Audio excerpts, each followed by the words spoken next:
Good morning. नमस्कार मैत्रिणींनो, मी वैशाली तुमचं पुन्हा एकदा स्वागत करते आपल्या मराठी यूट्यूब चॅनलमध्ये. त्याचं नाव आहे वैशाली गोळे सर. तर चला, आजच्या दिवसाची सुंदर सकाळ. मस्तपैकी सूर्यनारायण डायरेक्टली घरामध्ये आलेले आहेत. तर खूप छान असं वाटत होतं सकाळी सकाळी. तर माझं काही स्वयंपाक करण्याचं सकाळचं काम, तर मस्तपैकी गरमागरम पोळ्या करायचं काम चालू होतं.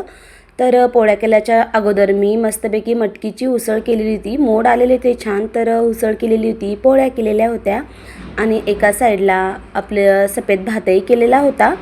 तर मुलांचा ना आज शाळेमध्ये एक कार्यक्रम होता. कार्यक्रम नव्हे तर आनंद मेळावा होता. तर खूप सारी धावपळ होती. मुलांचं देखील आवरून द्यायचं होतं. विघ्नेशच्या स्कूलमध्ये आज एक प्रकारे बाजारहाटमध्ये कशी देवाणघेवाण करतात, कशाप्रकारे मुलांना व्यावहारिक ज्ञान आलं पाहिजे, त्याकरिता मुलांना एक नवीन उपक्रम ठेवलेला होता. तर भाजीपाला विकायचा, चप्पल बूट वगैरे जेवढं काही असतं सामग्री तेवढं काही विकण्यासाठी ठेवायचं होतं. काही जणांनी स्टॉल वगैरे लावलेले होते खाण्याचे. तर माझी तीच तयारी चालू होती. तर हा पाठीमागचा व्हिडिओ आहे. त्या दिवशी माझ्या भाचीबाई घरी होत्या. तर विघ्नेश प्रीतीकडून आपली जी पाटी असते भाजी विक्रेत्यांकडे त्याचं बोर्ड करून घेत होता. तर 10 रुपयात 4 मुळे. आमच्या शेतातलेच मुळे होते. तर म्हटलं चला दुसरं काही बनवून द्यायचं आणि शाळेमध्ये त्याला काही म्हणजे तेलकट वगैरे द्यायचं विकण्यासाठी. तर सर काही नाही बोलले, म्हणे भाजीपाला काही असेल तर पाठवा शेतातला. मग मुळे वगैरे होते, उन्हाळ्याचे दिवस आहे. तर म्हटलं चला मुळे वगैरे देऊया. तर शेतातली ताजे ताजे मुळे 10 रुपयात 4 मुळे असा प्रकारचा बोर्ड तयार करून दिलेला होता. विघ्नेशची झाली होती तयारी. मस्त त्याला बॉटलही भरून दिलेली होती, बसण्यासाठी एक सतरंजी दिलेली होती आणि मुळे धुवून वगैरे असे सुकत ठेवलेले होते थोड्या वेळ, म्हणजे फ्रेश राहतील. तर विघ्नेशची हौस बघू शकता तुम्ही. त्याला खूपच आनंद वाटत होता की मला विकण्यासाठी जायचं आहे आणि डब्बा पण सोबत घेतलेला होता पैसे साठवण्यासाठी. तर छान वाटलं की आपला मुलगा फर्स्ट टाईम म्हणजे शाळेमध्ये विकण्यासाठी जाणार होता. तर चला आजचा व्हिडिओ स्किप न करता बघत राहा. विघ्नेश अगोदरच स्कूलमध्ये गेलेला होता. आनंदी आणि मी रेडी झालेले होते मस्तपैकी पिशवी घेऊन भाजीपाला घेण्यासाठी. तर चला म्हटलं चिमुकल्यांच्या शाळेमध्ये जाऊन फेरफटका मारून खाऊन पिऊन पण येऊ आणि बाजारामध्ये गेल्यासारखी पिशवी पण भरून आणू. तर बघू शकता विघ्नेश मस्तपैकी बसलेला होता. मुलांची वाटे लावून ठेवलेले होते आणि प्रत्येक मुलं ओरडत होते की भाजीपाला घ्या. कोणी चप्पल बुटाचे स्टॉल लावलेले होते, कोणी भाजीपाला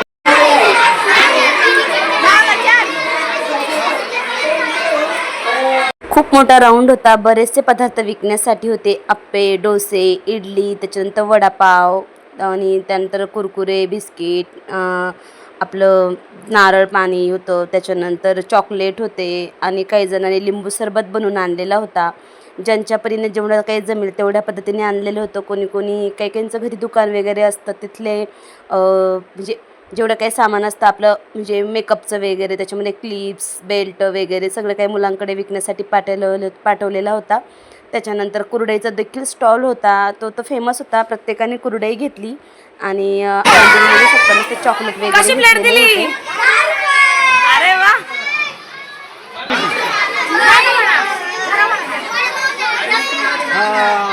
आम्हाला 2 प्लेट पाणीपुरी करा. थोडाफार भाजीपालाही घेतला आणि त्यानंतर आनंदी, विघ्नेश आणि अनिकेतला तिघांनाही पाणीपुरी खाऊ घातली. तर बघू शकता विघ्नेश पण मस्तपैकी मुळे विकत होता. भरपूर जणांनी त्याचे मुळे वगैरे विकत घेतले, कारण उन्हाळ्याचे दिवस म्हटल्यानंतर प्रत्येकजण घेतच. तर भाजीपाला अशा पद्धतीने विकण्यात आला. मनाला खूप छान वाटलं की आपल्या मुलाने आज म्हणजे आपल्या शेतातील भाजीपाला विकला आणि त्याचे पैसे कमवून घरी आणले. तर यातून मुलाला ज्ञान तर मिळतंच, पण मुलं कधी मोठे होतात ते सुद्धा कळत नाही. हा उपक्रम खूप छान वाटला शाळेमध्ये ठेवलेला आणि मुलांना त्याच्यामधून व्यावहारिक ज्ञान वगैरे मिळतं. तर ही माझी भाची, तिने देखील आप्पे विकण्यासाठी आणलेले होत्या. वहिनींनी मस्तपैकी दोघीजणी आलेल्या होत्या. तर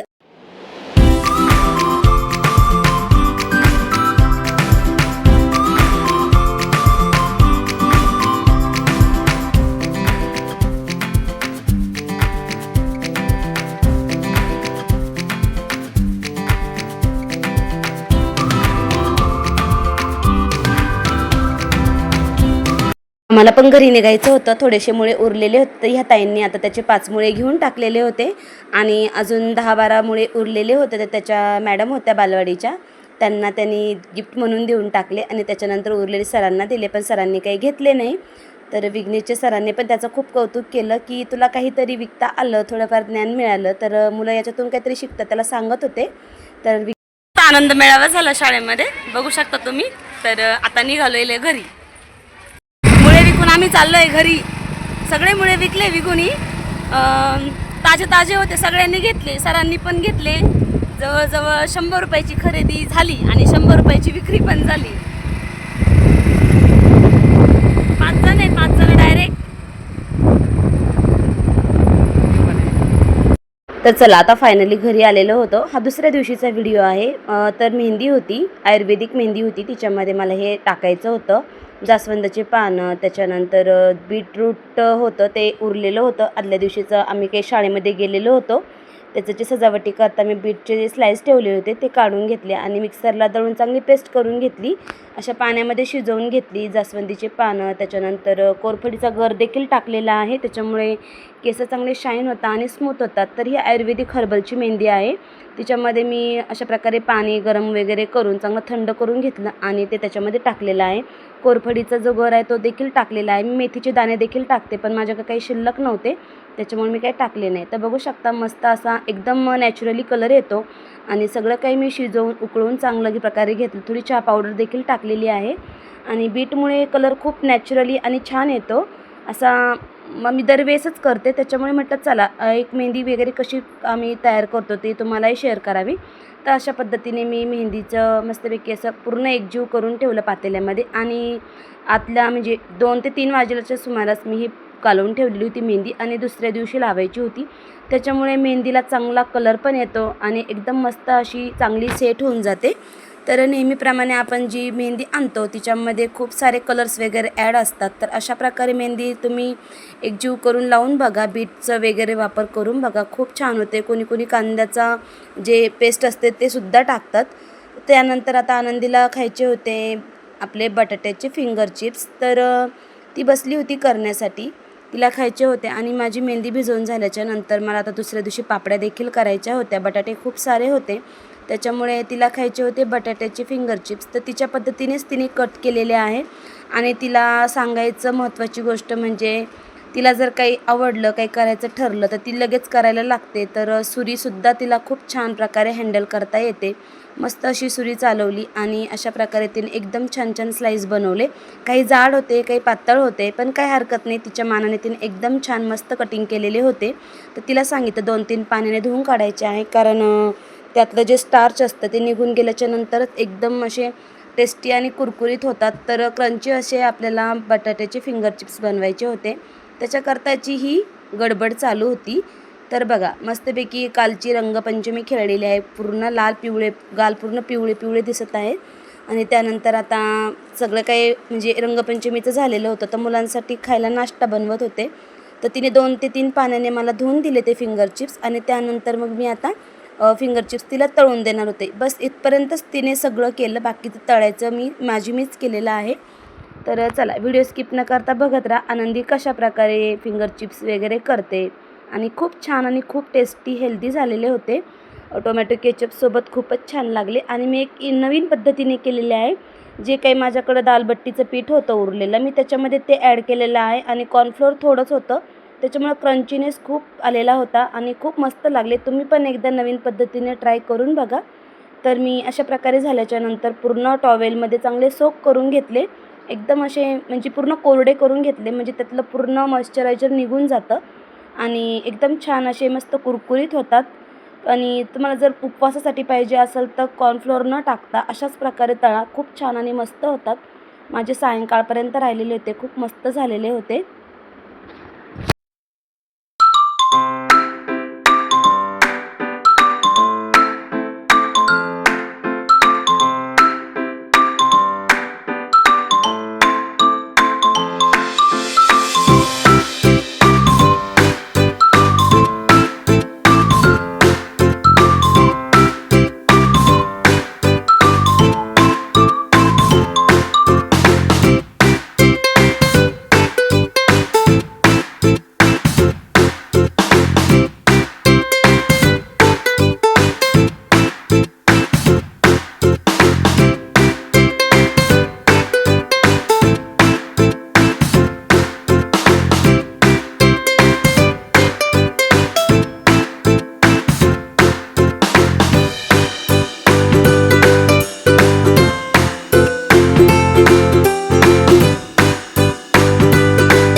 त्याच्यामध्ये ना मी कॉर्नफ्लोअर टाकून घेतलेलं होतं, थोडंसं मीठ टाकून घेतलं आणि तिच्याकरता ना थोडेसे फिक्के असे तळून दिले, कारण तिला काही जास्त तिखट आवडत नाही. पण इतकी हुशार आहे की तिने नंतर माझं बघितलं की मी कसं हळद पावडर तिखट वगैरे टाकलं, चाट मसाला टाकला आणि त्याच्यानंतर मी केलं. तिला ते देखील आवडलं. हे फिक्के थोडेसे मी तिला तळून दिलेले आहे प्रथमतः. आणि बघू शकता कॉर्नफ्लॉवर टाकल्याच्या नंतर ना त्याच्यानंतर थोड्या वेळाने पाणी सुटून जातं. त्याच्यामुळे थोडंसं कॉर्नफ्लॉवर टाकल्याच्या नंतर लागलीच तळावे लागतात. एकदम कडक तसं तेल तापलं की त्याच्यामध्ये टाकून द्यायचे आणि मग तळून घ्यायचे, म्हणजे एकदम क्रिस्पी होतात. कितीही वेळ ठेवले तर ते अजिबात काही एकदम सुके म्हणजे मऊ होत नाही. तर बघू शकता खूप आवडले होते तिला आणि चालू होतं बाईचं मस्तपैकी खायचं काम टोमॅटो केचपसोबत. तर हे मस्तपैकी झालेले आहेत आपले फ्रेंच फ्राईज. तर एकदम क्रिस्पी आणि एकदम क्रंची झालेले होते.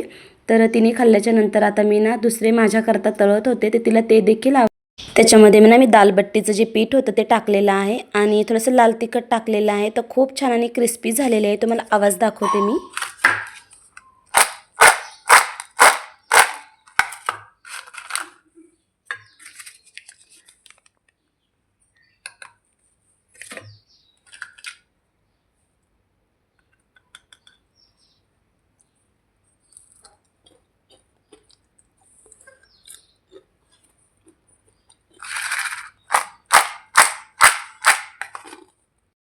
आता उन्हाळ्याचे दिवस म्हटले तर पापड वगैरे करायची येतात. त्याच्यामुळे मी घरघंटीला उडदाची आणि मुगाची डाळ लावून दिली होती. 2 किलो उडदाची डाळ होती आणि अर्धा किलो मुगाची होती. तर चला, आजचा व्हिडिओ तुम्हाला कसा वाटला नक्की कमेंटमध्ये सांगा. आवडल्या असल्यास लाईक करा, शेअर करा, सबस्क्राईब करा. तर भेटूया अशाच एका नवीन ब्लॉगमध्ये. तोपर्यंत सगळ्या ताईंना, माझ्या यूट्यूब फॅमिलीला सगळ्यांना बाय बाय.